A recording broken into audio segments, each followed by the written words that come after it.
தயவு செய்து தவறான தகவலை பரப்பாதீங்க. ஒரு டன் தர்பூசணியே 2000 ரூபாய்க்கு தான் விக்கிறோம். விவசாயிகள் வயிற்றுல அடிக்காதீங்க ப்ளீஸ். ரசாயன ஊசி என பரவும் வதந்தியால் தர்பூசணி வியாபாரிகள் அதிர்ச்சி. யாரும் பொருளையும் நம்பாதீங்க. இயற்கையான முறையில் தான் விவசாயிகள் உற்பத்தி பண்ணி கொடுத்துருக்காங்க.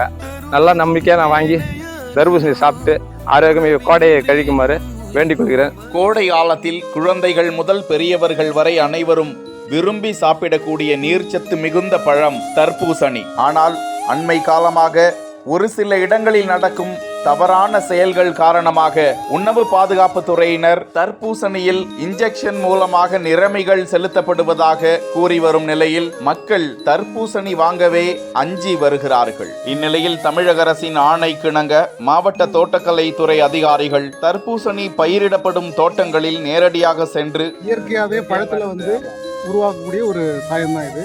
இது ஆர்டிஃபிஷியல் கிடையாது. இந்த இன்ஜெக்ஷன் போட்டு வரக்கூடியது உங்களுக்கு எல்லாருக்குமே தெரியும்.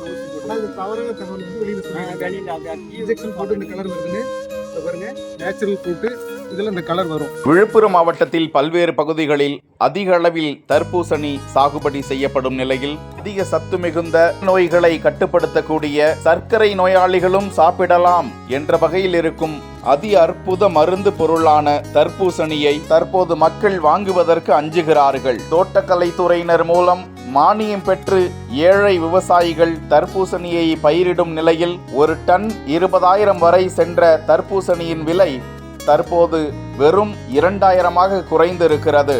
ஒரு டன் 2000 விற்பனை செய்தால் செலவு செய்த பணத்தை கூட விவசாயிகளால் ஈடுகட்ட முடியவில்லை. நிலங்களை அடமானம் வைத்து இப்படி சாகுபடி செய்யப்படும் தர்பூசணியை வதந்திகளை பரப்பி இருக்கும் வியாபாரத்தையும் கெடுத்து விடாதீர்கள் என தவறான தகவல்களை நம்பாதீர்கள் என்றும் தோட்டக்கலை துறையினர் கேட்டுக்கொள்கின்றனர்.